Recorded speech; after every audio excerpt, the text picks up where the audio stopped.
We are either looking really smart or really dumb because I can't tell if it's live or not. I don't see anything on the Facebook. It does say that we're live, Okay. and we're just gonna roll with it. All right. Well, It's not- people can watch the recording, right? If it doesn't work. I don't have any questions for people, but there's plenty to talk about. There's plenty to talk about. Absolutely. The live streaming counter is not working, so we're just gonna run with it. It says it is live. Okay. I can't check because I don't have a computer to check on. What would you check? What'd you check? I would go to Facebook. So for the site, when we place this there, we'll be editing this part out, right? We could do that. Editing will happen here. So Okay. if we are live, hello to everybody. My name is Jamie Butler. I'm an author and a medium, and I'm here today with Brian Mercer, who is also an incredible author, and I will let him talk with a new format today, the Sling Studio, and being able to broadcast to Facebook, YouTube, Learn It Live. See, it's working. And we're just trying this on for the first time. We do have plans to come back and be with you every other week on a Friday afternoon and talk about our viewpoints of animals, especially animals in the light, so animals who have crossed over and animal consciousness. I will take some time now to throw it over to Brian. I am in Atlanta, Georgia, and Brian is over in Seattle, aren't you? I am, yes. Are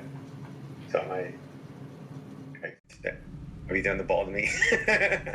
Okay, so my name is Brian Mercer, and I'm the author of a book called Mastering Astral Projection, a 90-day guide to an out-of-body experience. And I'm also the author of a novel called Aftersight, which is put out by Estrella Press. It's about 4 girls who gain the ability to perceive the afterlife. I'm also an editor at Author Magazine, which is how Jamie and I met. With this site, I'll be writing a weekly blog, and I will be contributing to stories and that will talk about animals who survive death incidents, my own personal experience with that. I've had some pretty extraordinary experiences recently, and we're hoping to hear from all of you. So please visit us at animalsinthelight.com to read those stories and to submit stories of your own. There's a contact page, and we hope to hear from you. Get your stories that hopefully we'll be able to share here. So like Jamie, I have a deep interest in what happens to our animals after they cross over. And like I said, I have some personal experiences, one of which is my former cat, Lucy, who I believe has reincarnated into a new cat body and is residing with us now. And if you want to read that story, it's on the front page of animalsinthelight.com. And I've also have another cat named Mrs. Claus. It's like Claws, and she has visited several times. She was caught once on camera, and I have other recording devices that I've caught her, and so looking forward to sharing that evidence with you guys. Yeah, we'll be able to post, Brian, all of the images that you have of her that you've caught with your infrared camera at night. Yeah, so that's it's going to be great. Okay, I apparently don't understand how all of this works, so we're going to do it this way. So everybody is probably giggling. So what is this way? This way is where we're both on camera at the same time. Okay. That makes it easier. And it's in front of my phone, but it's better than the guesswork that I was doing a moment ago. There's quite a lag between the editing on the two. Oh, okay. When you switch over from camera to camera. And Gotcha, through okay. practice, we will get this down much better. Sure. So since we have that, I would like to ask you a few questions. Is that possible? Absolutely. I have some questions for you, too. Oh my God, did you really? Yeah. I don't know if you mentioned Authors Magazine. Yes, I did. But could you explain a little bit more on the role that you did there so people get to understand you a little bit better? Sure, absolutely. So, Author Magazine is a part of the organization here in Seattle and the region called the Pacific Northwest Writers Association, and I'm on the board of directors. And for Author Magazine, I am a senior editor there. I am the webmaster, and I do interviews, not so much as much anymore, but interviewing authors. And so when I was in New York, and I was having lunch with Jamie, one of, I guess, your regent, Rita Rosencrantz, and she mentioned your book, the participation in your book with Elisa, with Eric, and that's how I first came in contact with you. And then I found out about your amazing memoir, I'll call it memoir, about being a medium, and that's one of my favorite books, and absolutely my favorite interview on Author Magazine. So right now, actually, that interview is at Animals on the Light as a placeholder, because we have no video content yet, which with this will. But I imagine that's something we could put up there, I guess, as a blog entry or an older interview. Oh, that's already happening. So Okay. we are live. It is working just fine. Okay, good. But we're just going to roll with it this way. Right. We have a few comments from Peggy Sue. She said she's been visited by her dog and cat, and she's also seen them also. Oh, wow. I mean, these are just things. Please let us go to the site and let us know what that is, and let us know if we can share it, because that's what we want to do. Because I frequently will hear stories from people, and they'll say, oh yeah, my cat or my dog, or even my horse, there were some evidence of them returning and visiting, and even sometimes like 20-25 years later. But you don't read that, you don't hear those stories, and that we really want to bring them together in one place and share them, so we can support people who are grieving, or who are worrying about their elder pet and wondering what's going to happen to them. So both Jamie and I both have lost animals recently, so that kind of makes it more like a visceral. It hits home a little bit more. Right. Exactly. And we both just received new pets in our life. Yours? Did you receive a pet? Well, mine was Umi back at the beginning of the year, who was a Yeah. Lynx Point Siamese cat, and Dandelion, yours. Yes, just arrived 2 days ago. So yeah. It's always fun having a baby in the house. Yes, absolutely, absolutely. So Michelle is saying, please explain, how is it possible for them to incarnate as the same animal again? Question mark, question mark, question mark. Okay. Like, I've been told by a few mediums that they incarnate as what needed. Usually back to human, what's up? And you have firsthand experience in this, Brian. Right. So I first read, I think the first time I read about an animal reincarnating was in a book by Richard Bach called Bridge Across Forever. And that's a story about Richard and his soulmate, meeting his soulmate. And in the latter part of the book, he and his wife, Leslie, decide they want to learn how to have an out-of-body experience together. And so they're both actively trying to do this. And one night, Richard is successful, and he rises up above his body, and he sees that his wife also rises up above her body. And he looks down at the bed, and he sees two of his cats, and he realized there were cats. From this perspective, he realized there were cats that he had as when he was growing up, and that they had been reborn. And so that's the first time I heard the concept of that. And so when Lucy crossed over in 2012, I had also read books from animal communicators, and one of them is called Animals. I can't think of it. It's Kim Sheridan is the But author. it's the Blue Book. And and she talked about what was that? It was a Blue Book. Look, yes. And what was interesting about Kim Sheridan's work is she kept pet rats, and so the rats, I think they have a lifespan of like 3 years, and she came up with a way to give them great nutrition, and they last a little bit longer. But so they were constantly recycling, and she has a lot of stories about her rats coming back in different rat bodies. But the idea, I think, is that of course I read accounts of this happening to other pet owners through animal communicators.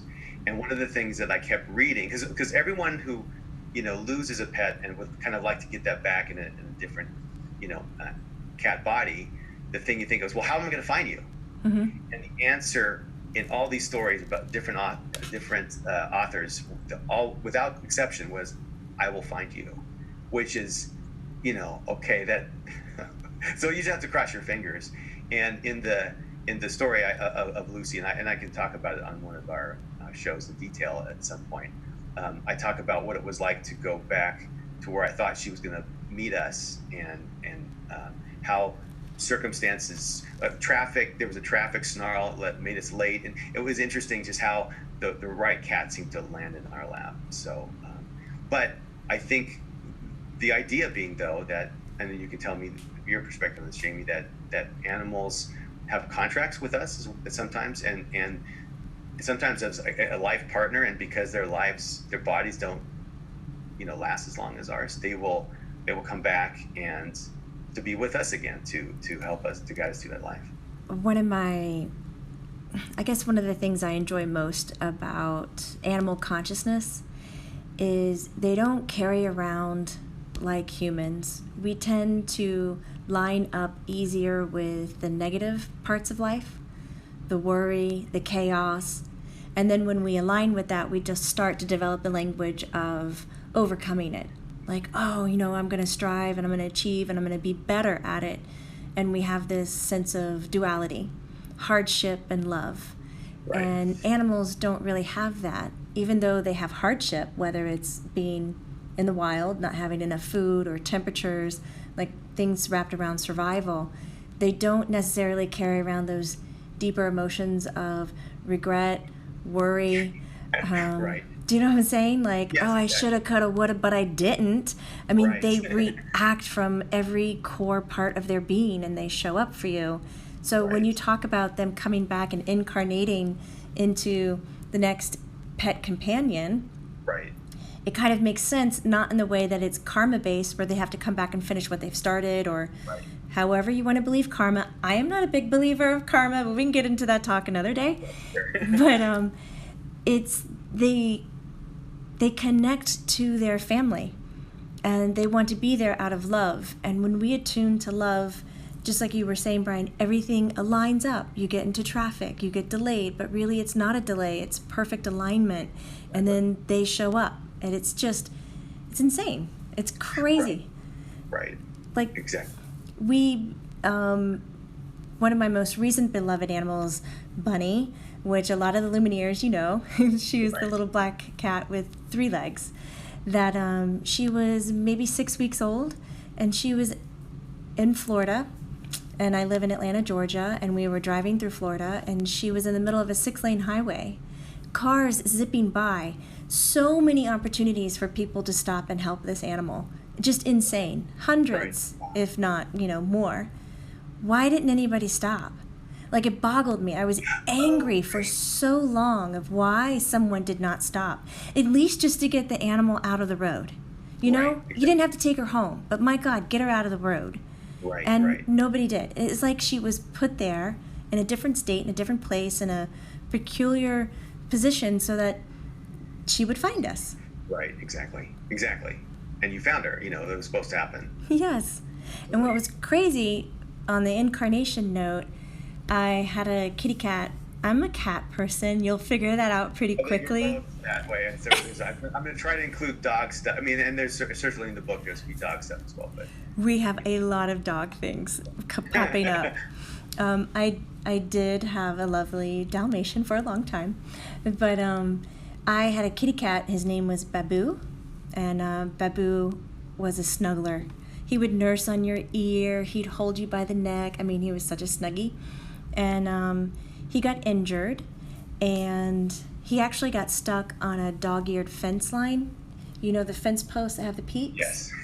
His back leg got wedged in between 2 of the posts, and unfortunately he was hanging there for 3 days on the back side of my neighbor's property where we couldn't see him. Right. He was dehydrated, his leg was damaged, and finally when we came across him, and we looked from the moment he was gone, right. When we finally found him, we took him in, we had to amputate his leg, and I brought him home, and the first day he was allowed outside, he and a car met, and he crossed over. So he is it that was that you think that was an accident and that he decided I don't want to continue this way, or that he was supposed to go the first time and you interrupted that process? I think he was supposed to go the first time and I interrupted. I see. Yeah. I mean, it was like a Hail Mary just to get him to live from the first occasion. Right. But I was so hurt and confused. How could I put that much love and care? And I already felt guilty that he was hurting somewhere and trapped somewhere. Why couldn't I find him? You know, hello, psychic, medium, like, right, exactly. Get out your dowsing rods or something. But I was like, kitty cat to disappear for a day is normal, you know? Right. Second day is not normal. Like, I was going berserks. But, and then for him to, you know, meet the car like that, I didn't forgive myself for years. Guys, I didn't sleep. I wouldn't allow myself to take care of another animal. It was just horrendous how it tortured me. And then one day I looked at Bunny, the black cat, who already came with the damaged leg. And I was like, look at that. 3 legs. Wow. 3-leg cat, yeah. And she survived it. And we got to have her in our life for just a few years. I mean, she crossed with stomach cancer. Right. But at least it was a way we knew, and we care provided for her, and we said goodbye. And it was almost like I got to do that all over again with Babu. Right. Without the trauma. I mean, if I remember with Bunny, it was pretty quick, right? Yeah, oh my God. But you knew about it, unlike Babu, where he was just gone, you know what I'm saying? There was no kind of chance to say goodbye, right? Yeah, you know, I think I side with a lot of Lumineers. If you have an indoor pet or indoor-outdoor, you know, when they're in the outdoors, it's the pet's world. They get to make their own decisions. You don't. But you're responsible for them. So I felt like, how could I ever let that cat out? I was such a bad person. Right. And that's one of the things I want to explore on this, you know, in Animals in the Light, is this sense of when something happens to our animals and we perceive it as our neglect, and what the contract is there, and if that was truly an accident, or if that was meant to happen. Because there are, you know, I know people personally who have had that type of experience, and the guilt that is associated with it is terrible. You know, and so one of the things about Mrs. Claus coming back is that she was around for like 16, 17 years, and we were really bonded together.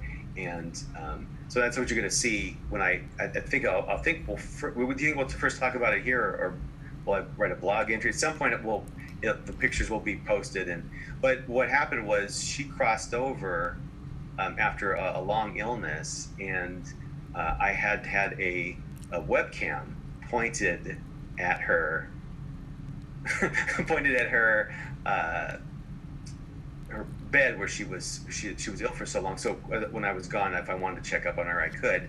And the night she crossed over, I couldn't stay in the house, so I left, and the camera was still pointing at it, and it has a motion activated sensor. And so what happens is it takes a photo when there's motion, and it sends it back. So the next morning I looked at my email, and there were all these photos that had been taken, and some of them are not of anything that is, you know, corporal. So if any cat, I think, is going to come back, and she's, I think she's pretty sure she's been back since then. Some story. So here's one story really quickly. One of my hobbies is I'm learning jazz improv on the piano. And Mrs. Claus, if you're in the house with someone who's practicing the piano, that can get a little tedious. And Mrs. Claus would take this for about an hour, 40 minutes, an hour, and then she would like rub up against my leg and say, okay, that's enough. We've had it. So we need to take a break. And one time I was playing the piano, practicing, and it was about an hour into it, and I felt on the side of my leg, it felt like, you know how that feeling when your sock kind of rolls down for whatever reason, like you're walking or running? It felt like that, but only on one side of my leg, and it was a side where she would have rubbed up against it. Like, enough already. So if she is visiting, I always think if I'm playing the piano for too long, she probably doesn't stick around. Oh my God, I love that. So Brian gets to watch when you can't see me. He gets to watch me make faces at all my electrical equipment, because side by side, yeah. I'm dumbfounded right now about how this is really working. Okay. For those of you who are just joining us, my name is Jamie Butler. I'm an author and a medium. I'm located here in Atlanta, Georgia, and we have Brian Mercer, who is also an author. And we have come together to create a project which will in the future be a book called Animals in the Light. And we have a website that Brian put together, thank you. It's called animalsinthelight.com. You can head over there and look at it so far. Brian, you're going to be writing blogs, and I'm going to be posting videos. Yeah, absolutely. And we'll be posting this show, and there'll be stories, hopefully, from me and from you guys who hopefully will submit your stories and share your experiences and help other people who are mourning. I also wanted to say, really, the website, it's maybe 95% there. I haven't optimized it for mobile, which I'm going to do this weekend. So, but the content is mostly there. Thank you. And I wanted to reinstate Lumineers that yes, we're asking for your animal stories. If you'd be so brave and so willing, you can put your fingers to the keyboard now wherever you're watching us, which could be on Facebook, YouTube, LinkedIn, and also Learn It Live. Big shout out to Sydney Clover. Thank you very much for helping me set up today and helping us optimize everything on our Learn It Live platform. You can find all of our videos up on the website, animalsinthelight.com, or on these platforms that you're watching right now, because we're going to keep it all up and it's all going to be for free. And we're really trying to create a space for us to come together and talk about love, grief, compassion, bereavement, communication to the afterlife that happens between humans and their beloved animals. And I know it's not a possessive, they're animals, but they're animal companions. Maitland gets on to me quite a bit, which she'll show up in some of these where we can answer your questions that you have about your pets and about your pet's well-being. But for today, we're going to hang out for about 45 minutes and just kind of groom what's happening here. We'll be here every other Friday, and we'll have kind of a different theme and a little structure. But we are so ready to get our groove on. I wanted to share that Jillian said she saw her mother's deceased dog while in meditation, and once she heard my deceased grandfather say my name, and I woke up, and then, I'm reading it like she wrote it, and then heard the sound of the dog collar jingling. They were best buds on earth. So they were together on earth, and then after she heard the voice, she heard the dog collar. Wow. Isn't that great? One of the things, Jamie, let me ask you a few questions, because I think this is, I've put a few questions on the first blog entry that I want you to answer, because I think it's going to be the biggest questions that our viewers have. And so the first one is, what is the afterlife like for our animals, when they cross over? Because I like to imagine myself personally like a field, like cats are chasing butterflies, dogs are swimming in ponds and stuff like that. But I mean, to the best of, from your experience as a psychic medium, what do you perceive that to be like for them? I'll take it in two different directions if that's okay. Sure. So one is from my opportunity to communicate with animals who have crossed over. I did Amelia Kincaid. She's an animal communicator. Mm-hmm. And she would go around and teach how to communicate with animals, and I wanted that so bad. So I signed up for the class. I went with my veterinarian at the time, and I'm there and I'm trying. They bring in animals, and people bring in photographs of their animals, and then finally at the end of the day, we had done some techniques, and they partnered me up. They partner everybody up, and the woman hands me the picture, and I get the picture of the animal, and all this information is coming in. I was like, oh my God, I'm doing it. And I named the exact toys, how the house was laid out, where the doors were. It was like I was looking through the eyes of the dog. Wow. And then it hit me, and I looked at her and I said, oh, your animal has crossed over. And she said yes, and I go, that makes sense. Like, I can talk to them when they cross over, but I never really developed the skill of talking to them while they were alive.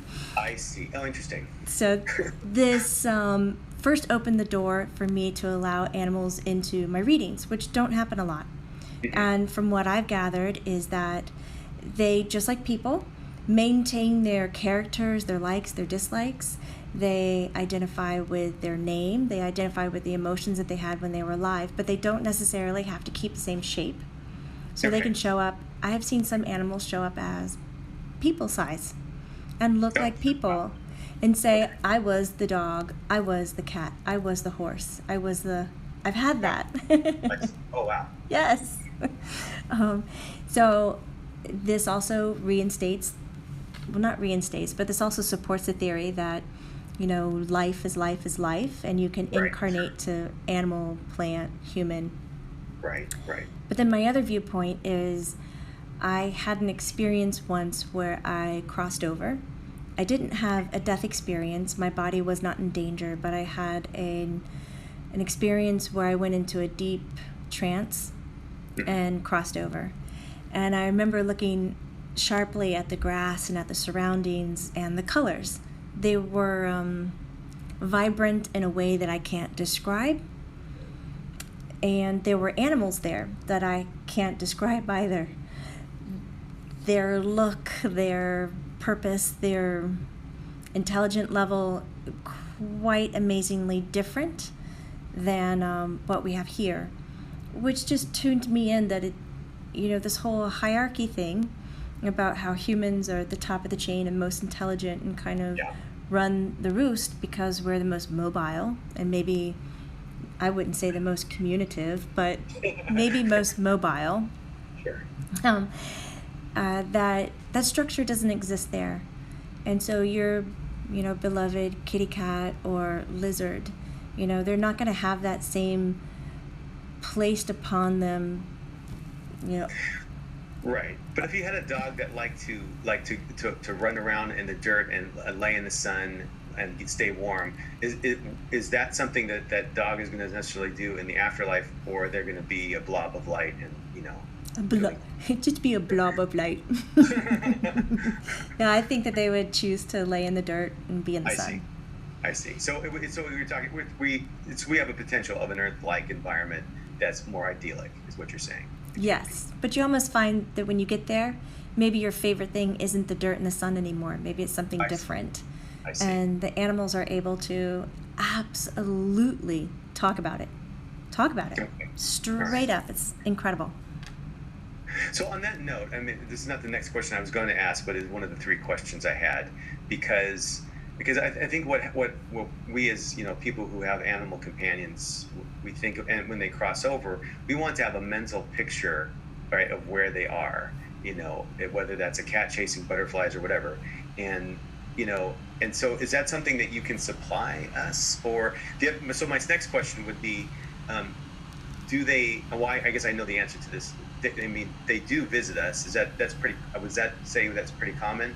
And if that's so, how frequent are those visits, or is there no way to say for sure? It just varies on the. It varies on the frequency. I mean, it's just like you. Do you visit your mom, or do you call your dad every day? Do you check in?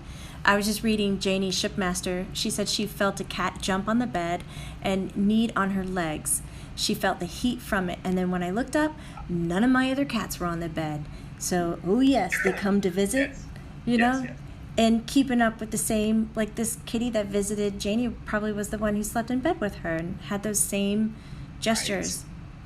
I think it's a good point to make, keep hitting the table, a good point to make is that when our animals transition, they have the choice to stay.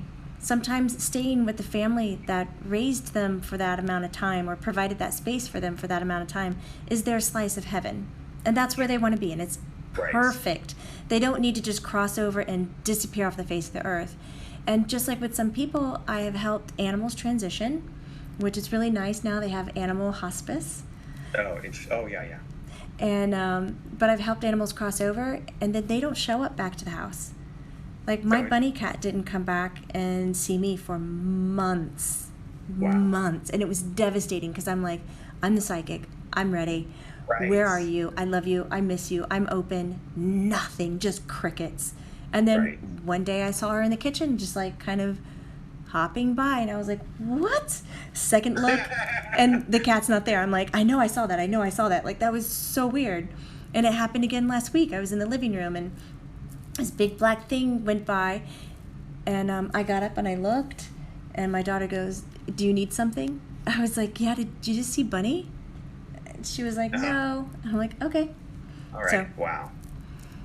Right. Well, so I mean, like with Mrs. Claus, so she had been around for 16 years, 17 years, and she was kind of arthritic toward the end, and she was always on my bed. And so it was and it was like it was like the bed itself like gave love, you know, because she was almost. In fact, if she got off the bed when she was older, Wilson, one of my other cats, would herd her back onto the bed. It's like, well, what are you doing here? You need to go where your place is. And when I went through my divorce, she was so kind about, like, she would come up on the bed and she would plop in front of me every night, and I'd put my hand in front of my face. She'd put her head there, and we would sleep that way until literally whatever time I got up, that's when she would move.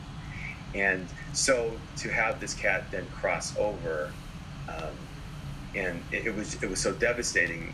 But the next day, to see the pictures of what was clearly a cat in the room, like coming back, I felt a little guilty that I wasn't there, because clearly she was like she showed up at the spot where she always was, in the bed, and where she crossed over, and so it made sense that she would come back there, but when I saw these photos, it changed the way I mourned for her. You know, it's like, I know. I asked her that day, a friend suggested this, could you please send me a sign that you're okay? And I didn't expect anything so tangible, but there it was. Yeah, I mean, it can't get much more tangible than that. And it changed the way I mourned for her, but and one of the things that I think people who go to our site and we share more stories, I think we're gonna find that even though we know for a fact that our cat or a dog or our horse or our snake or a bunny is around still, it doesn't change the fact that they're not physically, they're not corporally there. We can't pet them, we can't hug them, we can't see them. And I think, so it helps, but it's not going to take away the pain, right? But it does support. So where would you like people to put their stories? Right here on the Facebook or the YouTube? So or if you go to the website? In the lights, scroll down. There's a contact page, and if you scroll down on the home page, there's a link to the contact site, and it's basically it's just inviting you people to share their stories. Excuse me. Brian, here's a good one. Andrea Brame. She's saying that her animals are integral in helping her cope with a recently diagnosed mental illness. And she's saying that, amazingly, my dog always knows when I'm about to swing, like manic to depressive. How is that? Do they see the vibrational change? And she would love more, like, talking about things like bipolar, depression, schizophrenia, and so forth. I think that's huge. Yeah, it is huge. Well, it reminds me of Chico a little bit about when he crossed over. Well, one of the things you learn when you read books from animal communicators about animals, they know so much more than, we give them credit for. I mean, I've read accounts of, for example, an animal was getting ill, and it turned out that the daughter was having trouble in school and having some emotional issues about being a teenager, and the cat was taking this on. And it knew that there was, I don't know, maybe you can speak to this. The cat didn't know necessarily that the daughter was having bad grades. Maybe it did, I don't know. The Chico knew that his animal, his human, was having relationship issues and gave advice on relationships. So, so maybe you can speak to that, Jamie. Is it something they see, something they sense? I mean, because animals communicate from the heart chakra, right? Yes, they communicate emotionally. So whatever you're putting out, your worry, your stress, whether it's mental, emotional, or physical, they're going to be reading it and picking it up. So it's quite common for your animal to have the same illness as the parent, the human parent. Right, exactly. Or the person who it spends most time with. Yeah, exactly. But in terms of, so what you're saying, an animal sensing like a swing from emotions from being depressive to manic, it's because that's coming out the heart chakra, and that the animal's just picking that up. Yeah, they can feel it before the person is about to express it, just like how they can identify if somebody's going into epilepsy, and just how they can sense if somebody is about to cross over, and just how they can sniff out cancer and all kinds of things. It is incredible. They work more on a vibrational level than we do consciously. But I think once we learn and develop those skills again, they'll become second nature, but right now in our evolution, it's really not.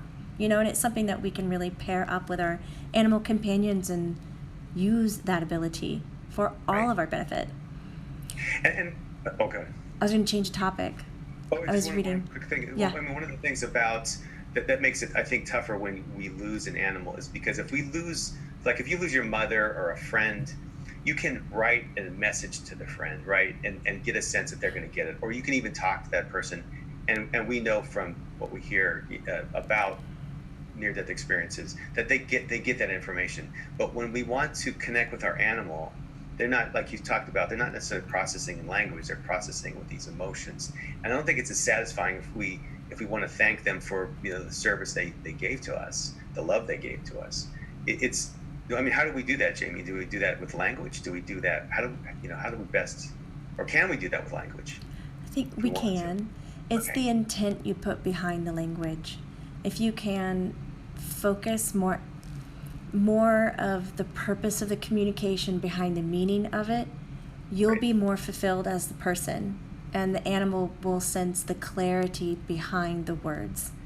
But if you're going to ramble a little bit and go, I just really want to say thank you because I don't know, you're just this and that, then yes, they get that you're grateful, but at the same time you're uneasy with it. So if you can take a nice deep breath and settle into being a little vulnerable and put that intent behind the words, perfect. But keep it simple. Yeah. Sounds like.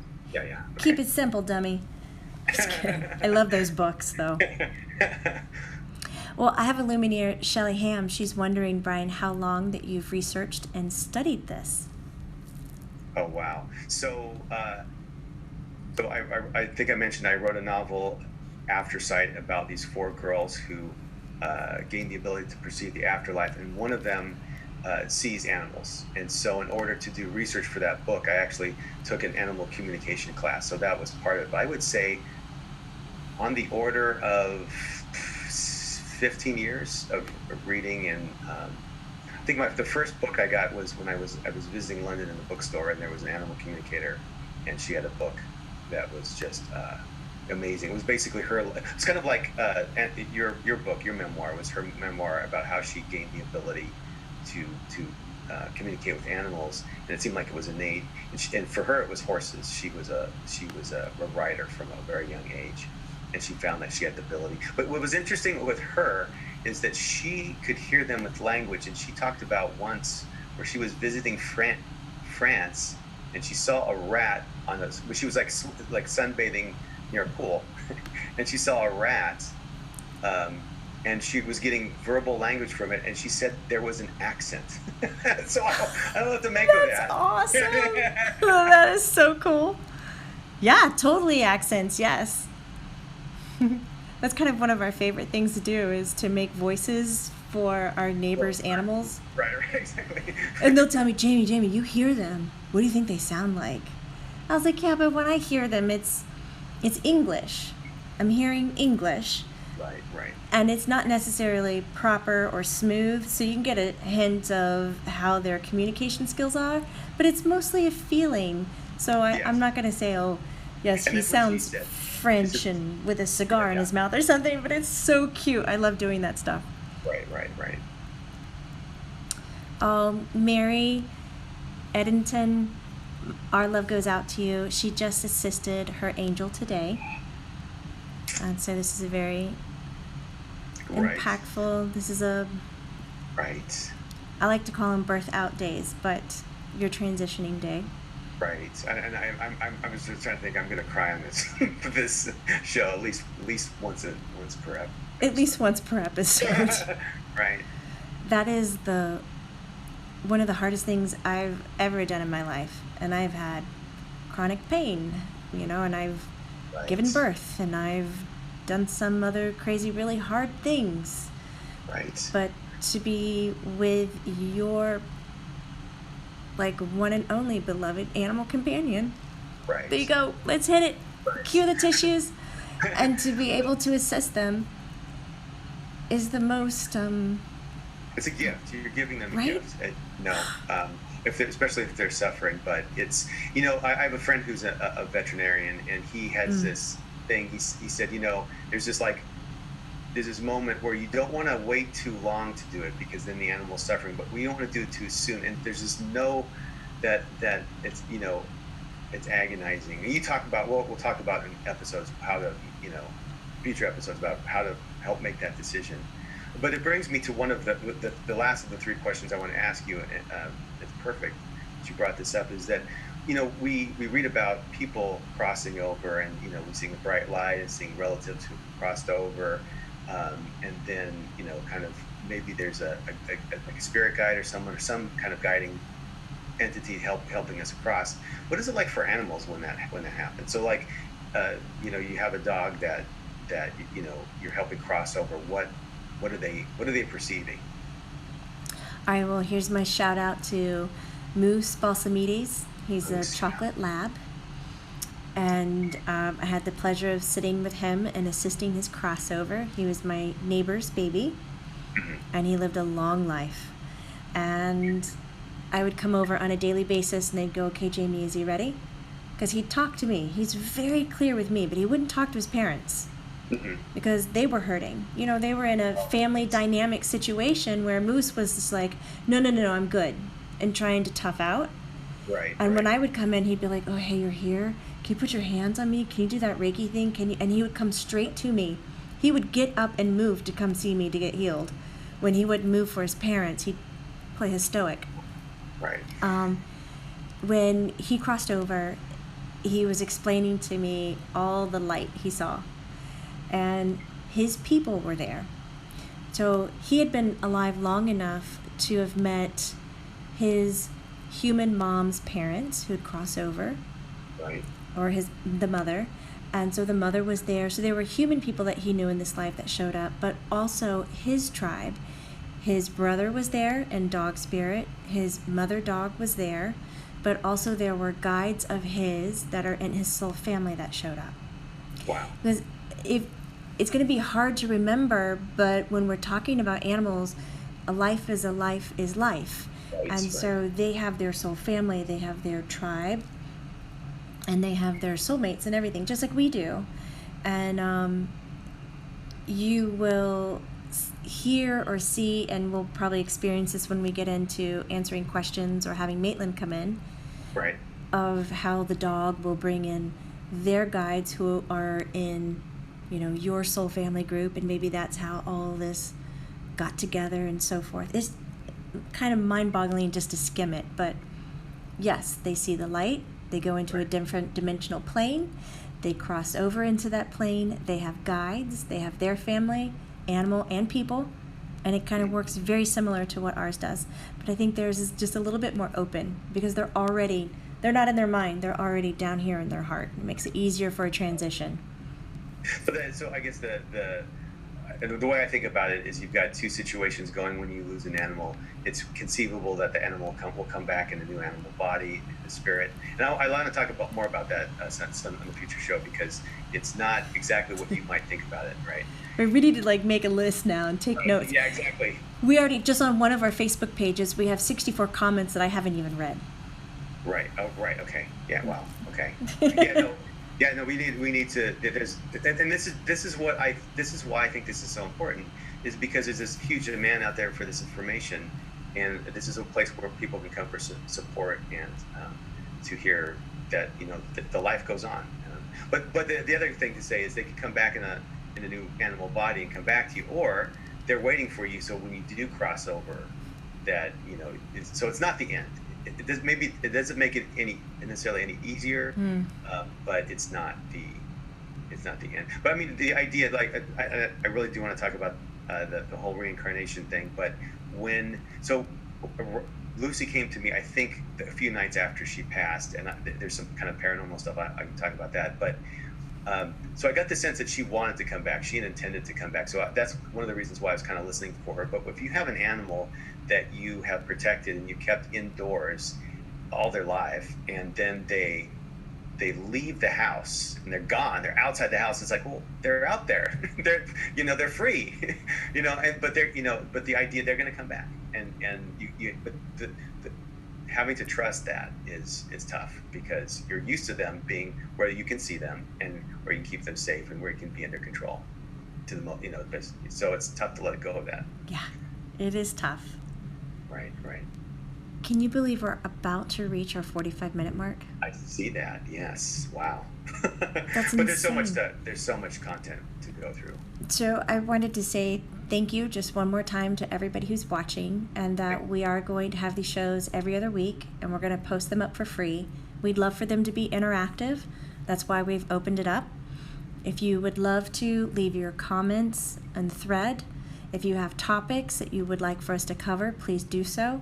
Or head over to animalsinthelight.com and you can write your stories about your aha moments with your pets, or maybe your afterlife communication with your beloved animal companions, whether it's domestic or wildlife. We'd love to hear about them.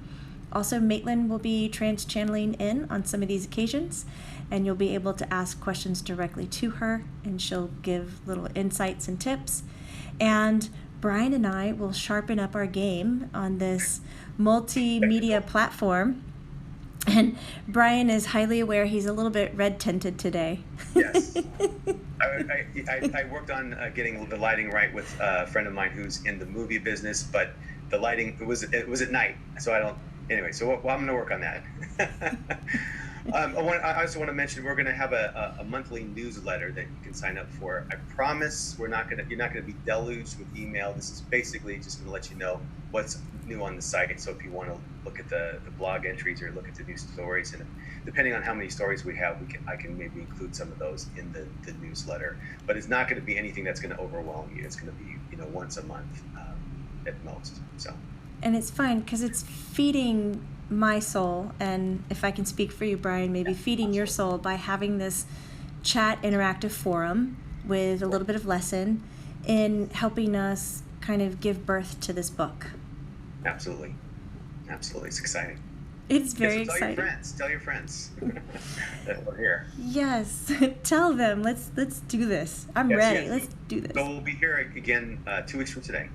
Yes, we will, and you'll get notifications if you are in our community at Learn It Live, and you'll also see the posts up on Facebook as well. It's hard to say goodbye. Yeah, I know. We're just getting started. I know, and I don't know if I know how to turn this off.